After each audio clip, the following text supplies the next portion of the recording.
Welcome to Coast Vue, the show that every single day celebrates the men and women who are making coastal Mississippi such an amazing place to live, work, and play. Today is Friday, so as we normally do, we're going to be talking with Jeff Duncan from NOLA.com and the Times-Picayune. So much incredible news around the Saints.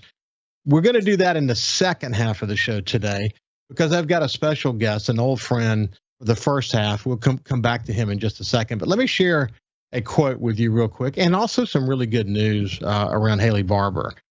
Here's the quote: "One man can make a difference, and every man should try." It's so simple. One man can make a difference, and every man should try.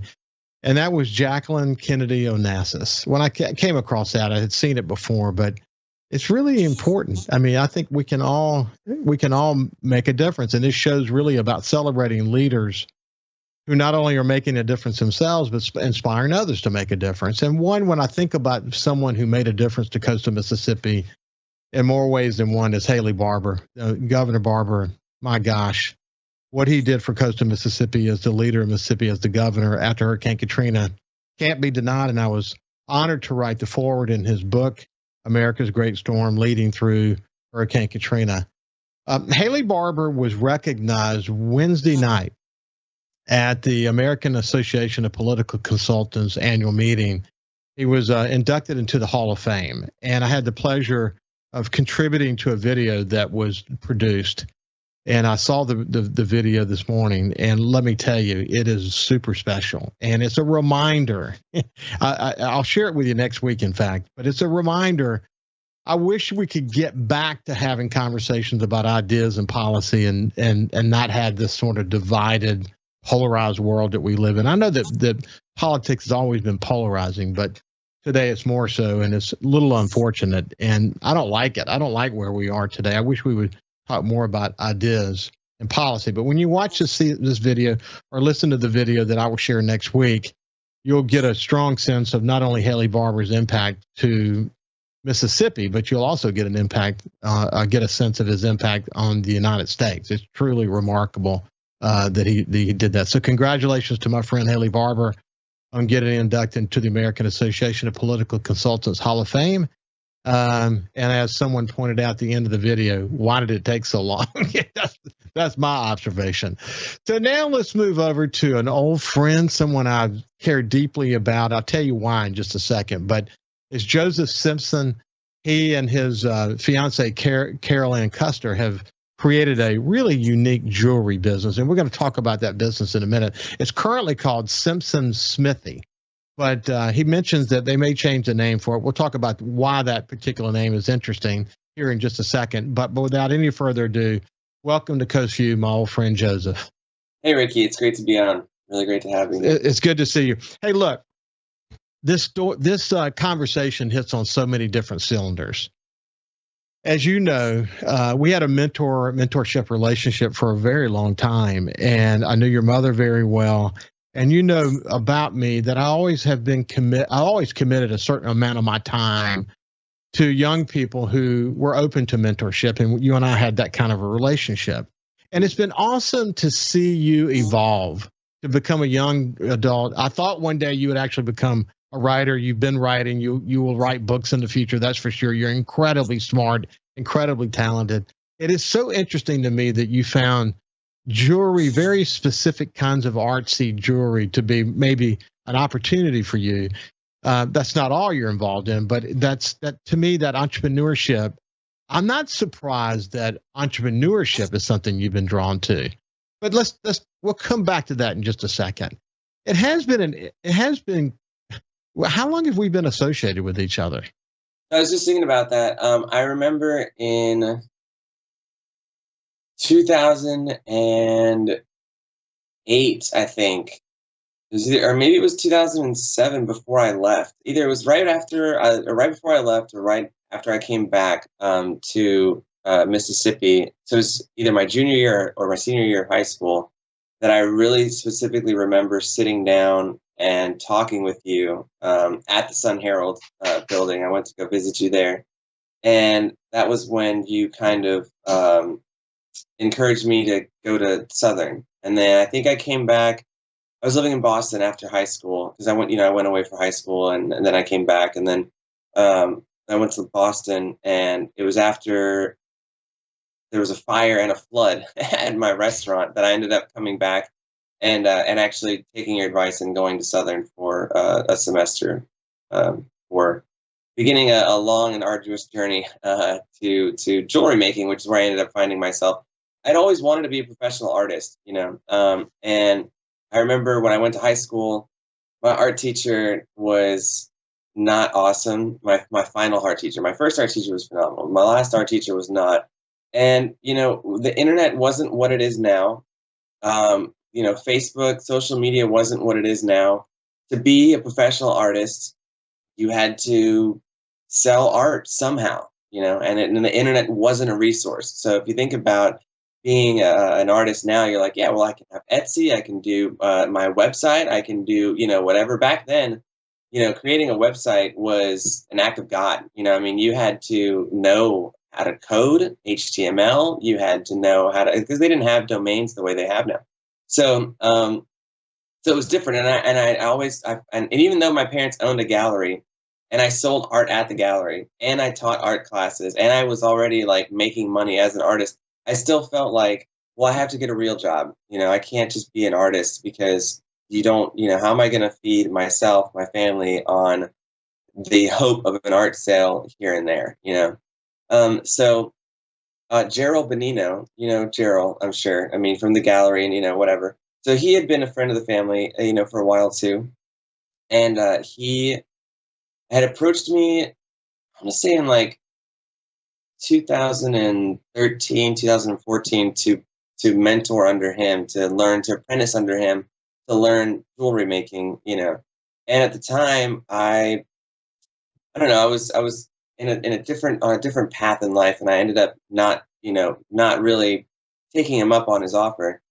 And then the pandemic happened. Well, so right before the pandemic, I'm with Caroline. Caroline and I are dating, and she has this school in Georgia that she's like, hey, we should go to this school in Georgia. We looked into it together, and the classes were relatively inexpensive. It was like $1,200, $1,500 a week, to be there, and it was room and board included. And so we were like, well, let's go do this. So we took a few classes up in this school called William Holland School of Lapidary Arts in Young Harris, Georgia. And I fell in love with it. It's another art form, another media. I'd never worked with anything quite like it. Well, I'd done a little bit of soldering of Xboxes back in my day, the original Xbox.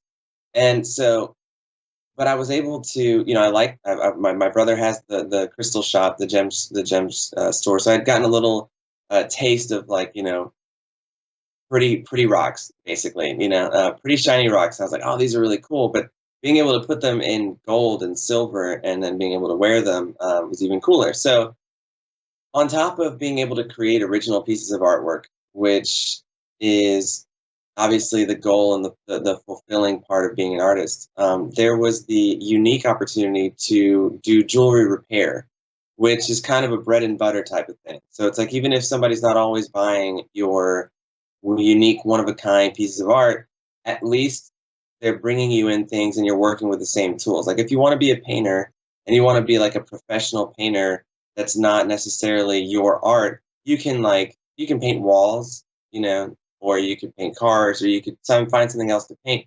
But if you're an oil painter and you paint walls, as your bread and butter type of painting, it's not the same medium, it's not the same canvas, it's not the same experience. It's a whole different experience.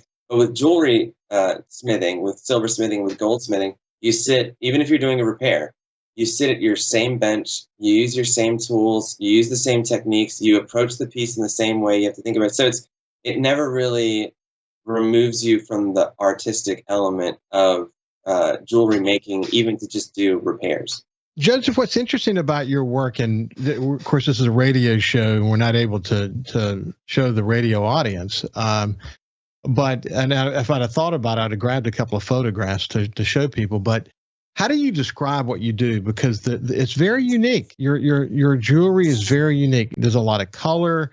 As you pointed out, you use different kinds of gemstones in different kinds of ways. You do such a variety of stuff. How do you describe, if you were in the elevator with someone, how do you describe your art approach? So I do everything in a hand wrought process, and so what that means is that I start out with fine silver grain or gold grain, and I will melt it down in a forge, and I will like go through the whole process of making the sheets, the wires, and then I use solder to put it all together, find the stones, and I really let the stones, speak to me and help me create the piece. Literally a canvas. Literally a canvas. What? Or not quite literally, but obviously, it's you're working with a canvas, and you let it just kind of speak to you. When we come back, we'll continue our conversation with Joseph Simpson as a unique jewelry company that he's developed, and we'll talk about as an entrepreneur, it's tough. It's tough in normal situation. It's tough. How has the internet and other capabilities sort of helped facilitate things? They have day jobs. At what point do they cut the cord and move on? That's going to be interesting to hear because I think a lot of people are sort of contemplating these kinds of things. When we come back, we'll continue our conversation. Welcome back to Coast Vue. I have an old friend, someone that I enjoyed a mentoring relationship when he was younger, and I had a mentoring relationship with him when he was younger. I knew his mother really well, but Joseph Simpson and his wife to be, his fiancee Carol Ann Custer, started a company called Simpsons Smithy, and they do unique jewelry, and it's evolving really well because of the unique approach to the art. They have day jobs. Real quick, what's your day job, Joseph? So my day job is I work for a company called Sprout Community Development Entity, and we help bankable and non-bankable entrepreneurs find access to fair capital. So it was actually, I've been working for Sprout for a while now, and we have had a lot of trials and tribulations, but we've had some recent successes, some very big recent successes that I look forward to being able to unveil. But my involvement in that helped me out a lot because I was able to write a business plan. I was Yeah. able to, formulate the concept of how much it was going to take me to be able to do this. It gives me the approach to be able to say, okay, if I can, spend this much on materials, I need to make this much to get, this much back to be able to reinvest. And my parents were small business owners. Carol Ann's parents, her dad was a dentist, and so she had a different life growing up than I did. So we Yeah. both approached things with two different mindsets, and even having my parents as small business owners to kind of look to, I still feel like my day job was tremendously helpful in helping me um, with the original business plan. Our business has evolved so much. So let's do what's Carol Ann's Airbnb? Yeah, she's doing Airbnb. She's managing an Airbnb business that's kind of expanding here on the coast, and then also doing what a lot of people are doing right now, which is those delivery type jobs. She's driving for a company that does Walmart deliveries, and it's really great because we live really close to a Walmart, so she doesn't have to sit around in her car very long. She'll be sitting here on the couch, and then she'll get a little notification on the phone, and she'll look at it and she'll be like, "Okay, I'm gonna go make $40 real quick. I'll be right back." And I'm like, "Okay, cool." I'm gonna hang out here. That's really Watch the neat. dog. But it is interesting that as a young entrepreneur who's really working to understand when's the right time, how do you expand your business, et cetera, that you ended up in sort of a company that provides capital for entrepreneurs. That's kind of, and it's just providential in a way when Yeah, you think absolutely. about it. So coming back to the style, you grabbed a ring a second I did. ago. Yeah, I went out and grabbed. Yeah. So So just stick it up to the what tell people for the radio audience, describe what you're sharing with us. So what I have here is a piece of fire agate, and it's kind of hard to see the flash on it. Y- But fire agate is a brown stone that has rainbow flashes inside of it, and so from a distance, it looks very nondescript and kind of unassuming. But when you get up to it, this one actually has a full spectrum of color in it. It's got everything from red to blue and everything in between, and it's made from pure fine silver.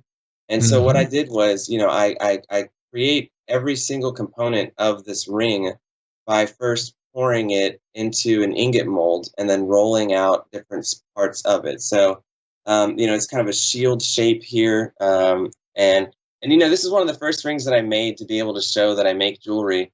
and it's not very good. It's cool, and but it's not a particularly. Here, I'll put it back up there. It's not a particularly well constructed. I mean, it's well constructed, but it's my mentor laughs because he doesn't like to give me a whole lot of like instruction on how to do stuff.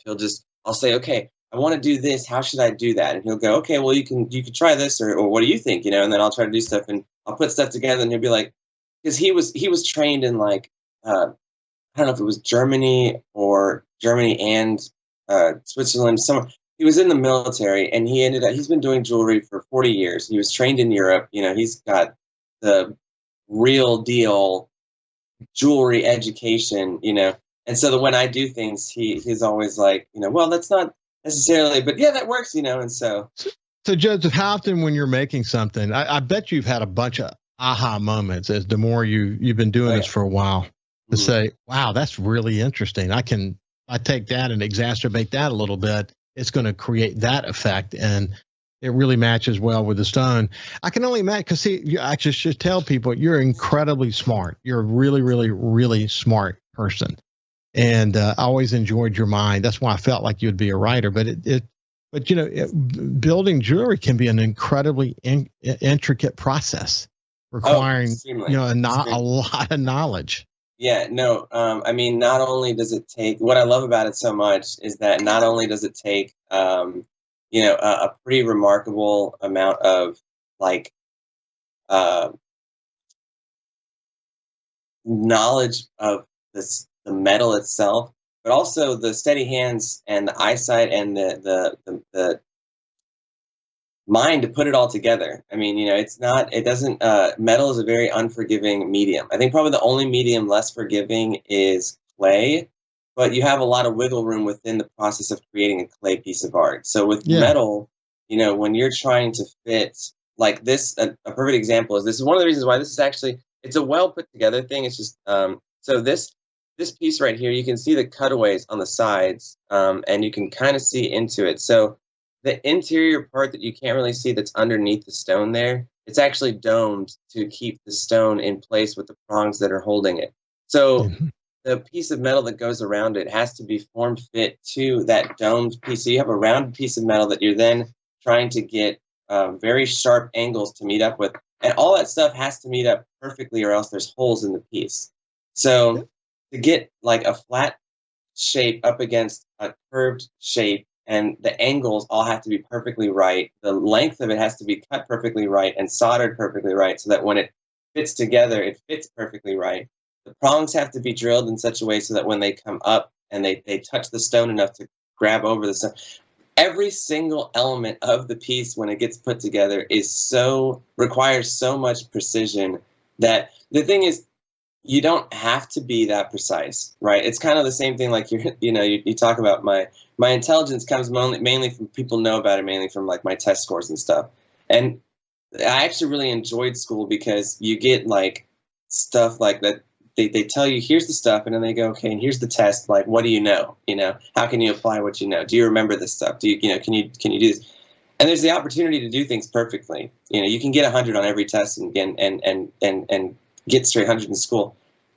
But it doesn't matter. At the end of the day, it doesn't matter. When you go to college, if you graduated from high school and you graduate from college, it doesn't matter what you got on your test scores. It really doesn't. So to me, that was kind of unattractive because it doesn't really reward being the best at stuff, But when you're a jeweler or an artist and you understand the principles and designs of art, and you understand how to manipulate the elements of art to create the most beautiful piece of art, whether that be jewelry, ceramics, or painting, then people will walk past other people's art to look at your art and be impressed by your art because you understand your art and you create art in a better way. How can people see your jewelry? So I have a Facebook page and I have an Instagram. I even started a TikTok, but I'm going to be honest. I've been doing it now for 3 years, two and a half, 3 years. And my social media presence is really bad. My marketing is not great. Everything I do is pretty much right now word of mouth. I take commissions. I have people come and sit down and we look at the stones together. We draw up ideas. I make them jewelry. They pay me for it. They tell their friends. Other people see it. They come. So Caroline and I are working on. It's been an evolution, because we had a page where we had a storefront location together, right? And that collapsed because of the landlords and the building itself. We spent probably $20,000 on this building, on leasehold improvements, et cetera, et cetera. And then the landlords got everybody out of the building because they wanted to sell the building. So we had lost so much in that investment that we were like, okay, brick and mortar doesn't make sense anymore. What are we going to do now? So we got a little studio space, and we were renting a studio space, and we were like, all right, that doesn't really make much sense either. So we got a shed. We went to Lowe's and we got a shed. And it's in the backyard. We're actually going to be painting that here shortly. I'm going to get to painting that, and so it's evolved. And we had our social media together. And now we're trying to separate, and the name is changing. It's really Well, for now though, people can find you at Simpsons Smithy. Yeah, Simpsons Smithy. So a smithy is actually where a smith works. And a lot of people apparently don't know what it is. And I thought it was clever when I came up with it. And I'm finding out that most people don't know what a smithy is. So a smithy is actually it's where a smith, like an ironsmith back in the day, if you wanted a sword or a shield or whatever, you'd go down to the smithy. And that was where he was working with his furnaces and all that jazz. And so, anyway, yeah, we're probably going to be changing the name. But so they can also find you at Etsy? At Etsy as well? We had an Etsy. We don't have an Etsy anymore. Etsy